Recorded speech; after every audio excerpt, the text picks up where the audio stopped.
अगर आपको खाने में चीजों का स्वाद नहीं मिल रहा है और आसपास की चीजों की गंध महसूस नहीं कर पा रहे हैं तो आपको सावधान हो जाना चाहिए।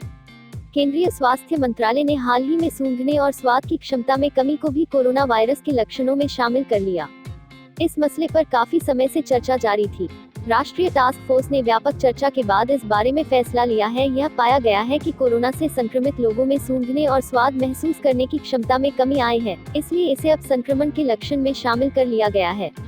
कोरोना वायरस के संक्रमण को फैलने से रोकने के लिए इसके लक्षणों को पहचानना बेहद जरूरी है। लक्षणों को पहचानकर ही कोरोना वायरस को काबू में किया जा सकता है।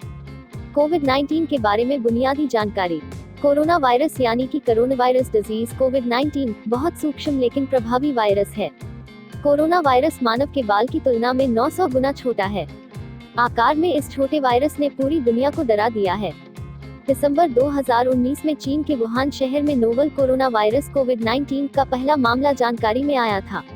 इस संक्रमण से प्रभावित लोगों में बुखार, सर्दी, जुकाम, खांसी तथा सांस लेने में तकलीफ पाई गई थी। डॉक्टरों ने पाया ये लक्षण सार्स से काफी मिलते जुलते हैं। नोवल कोरोना वायरस अपने परिवार का 7वां वायरस है। अब तक 6 तरह के कोरोना वायरस सामने आए हैं। इसकी अनुवांशिक संरचना 80% तक चमगादड़ों में पाए जाने वाले सार्स वायरस जैसी मिली है। आइए विस्तार से जानते हैं कोरोना वायरस के लक्षण और बचाव के तरीके। कोरोना वायरस का मुख्य लक्षण तेज बुखार है। बच्चों और वयस्कों में अगर 100 डिग्री फ़ारेनहाइट या इससे ऊपर पहुंचता है तभी यह चिंता का विषय है।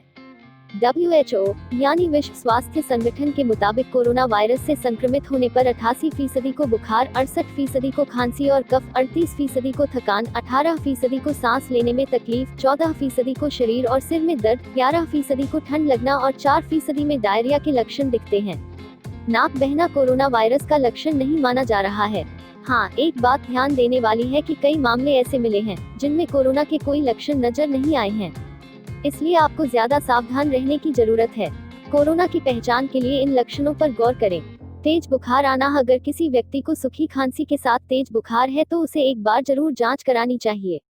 यदि आपका तापमान 99.0 और 99.5 डिग्री फ़ारेनहाइट है तो उसे बुखार नहीं मानेंगे। अगर तापमान 100 डिग्री फ़ारेनहाइट या इससे ऊपर पहुंचता है तभी यह चिंता का विषय है। कफ और सूखी खांसी। पाया गया है कि कोरोना वायरस कफ होता है मगर संक्रमित व्यक्ति को सूखी खांसी आती है। सांस लेने में समस्या। कोरोना वायरस से संक्रमित होने के 5 दिनों के अंदर व्यक्ति को सांस लेने में समस्या हो सकती है।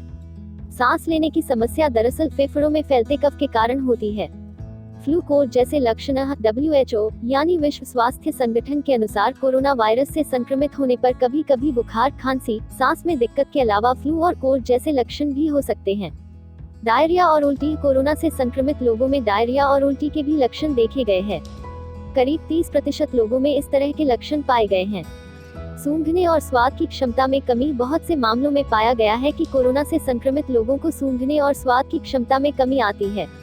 WHO के मुताबिक बुखार, खांसी, सांस लेने में तकलीफ इसके लक्षण हैं।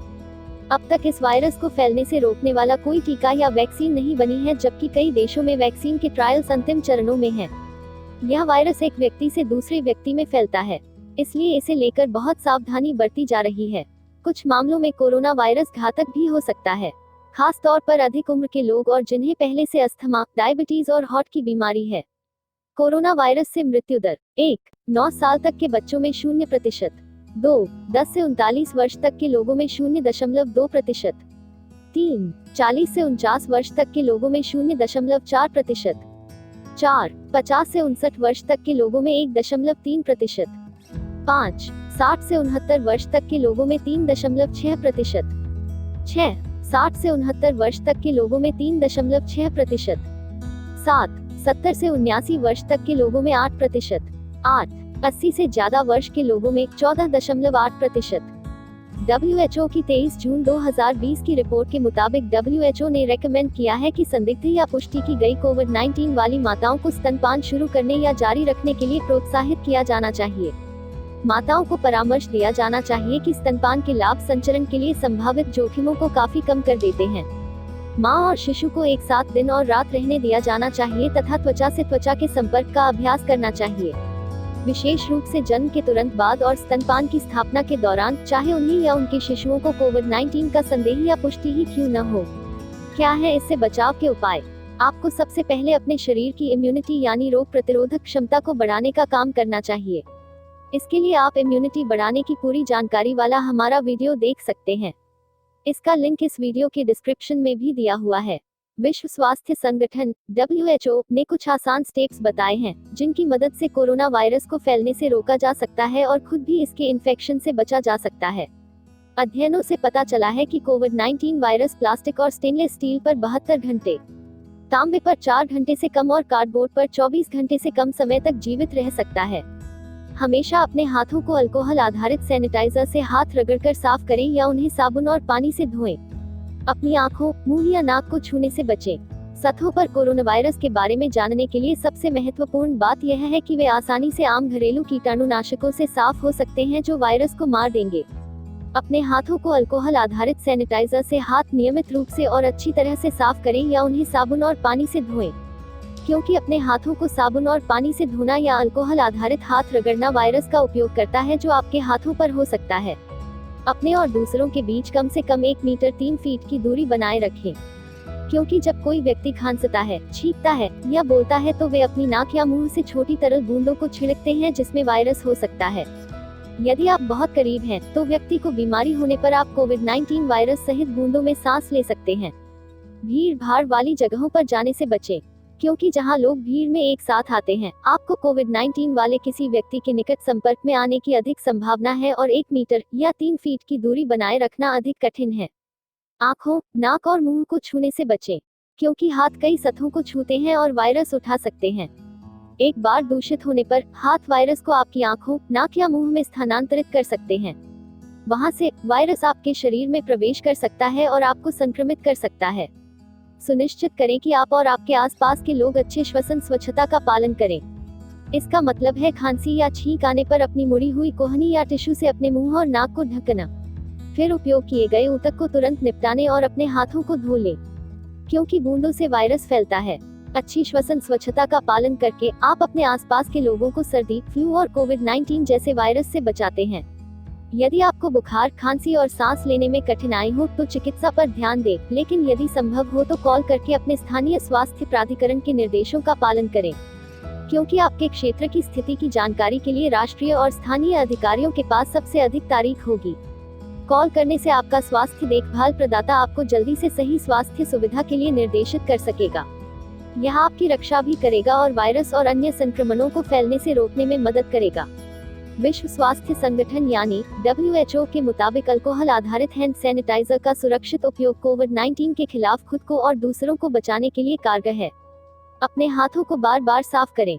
अल्कोहल आधारित हैंड सैनिटाइजर का उपयोग करें या अपने हाथों को साबुन और पानी से धोएं। यदि आप अल्कोहल आधारित हैंड सैनिटाइजर का उपयोग करते हैं, तो सुनिश्चित करें कि आप इसका सही से उपयोग करते हैं और इसे ध्यान से संग्रहित करते हैं। अल्कोहल आधारित हैंड सैनिटाइजर बच्चों की पहुंच से बाहर रखें। उन्हें सिखाएं कि सैनिटाइजर कैसे लगाया जाए और इसके उपयोग की निगरानी करें। अपने हाथों पर एक सिक्के के आकार का क्षेत्र लागू करें। सैनिटाइजर की एक बड़ी मात्रा का उपयोग करने की आवश्यकता नहीं है। अल्कोहल आधारित हैंड सैनिटाइजर का उपयोग करने के तुरंत बाद अपनी आंखों, मुंह और नाक को छूने से बचें, क्योंकि यह जलन पैदा कर सकता है। कोविड-19 से बचाव के लिए अनुशंसित हैंड सैनिटाइजर अल्कोहल आधारित होते हैं और इसलिए ज्वलनशील हो सकते हैं। आग या खाना पकाने से पहले उपयोग न करें। किसी भी परिस्थिति में बच्चों को अल्कोहल आधारित हैंड सैनिटाइजर न पिलाएं तथा न पीने दें। यह जहरीला हो सकता है। याद रखें कि साबुन और पानी से हाथ धोना कोविड-19 के खिलाफ प्रभावी है। स्वास्थ्य मंत्रालय ने कोरोना वायरस से बचने के लिए दिशा निर्देश जारी किए हैं। इनके मुताबिक हाथों को साबुन से धोना चाहिए। अल्कोहल आधारित हैंड रब का इस्तेमाल भी किया जा सकता है। खांसते और छींकते समय नाक और मुंह रुमाल या टिश्यू पेपर से ढककर रखें। जिन व्यक्तियों में कोल्ड और फ्लू के लक्षण हो उनसे दूरी बनाकर रखें। भारत सरकार ने भी जारी की एडवाइजरी। भारत सरकार ने भी कोरोना वायरस के लक्षण मिलने पर तत्काल स्वास्थ्य केंद्र पर सूचना देने को कहा है। स्वास्थ्य मंत्रालय की तरफ से 24 घंटे चलने वाला कंट्रोल रूम तैयार किया गया है। फोन नंबर 1075 या 0112397804 के माध्यम से कंट्रोल रूम में संपर्क किया जा सकता है।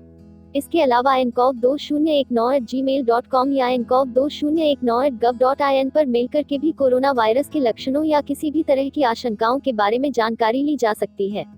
इलाज ढूंढने में अभी तक क्या क्या हुआ है। वैसे अब तक दुनिया भर में 150 से ज्यादा अलग अलग दवाइयों को लेकर रिसर्च हो चुकी है।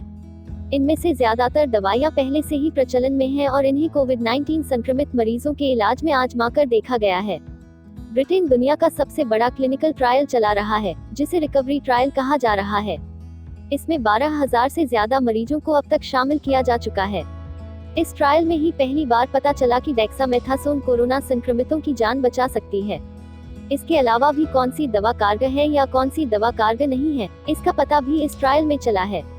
विश्व स्वास्थ्य संगठन या WHO भी सबसे कारगर इलाज के आकलन के लिए एक सॉलिडेरिटी ट्रायल चला रहा है। इसके अलावा दुनिया भर की कई फार्मास्यूटिकल्स कंपनियां भी अपनी अपनी दवाइयों का ट्रायल कर रही हैं। क्या ठीक हुए मरीजों के खून से कोरोना वायरस ठीक हो सकता है?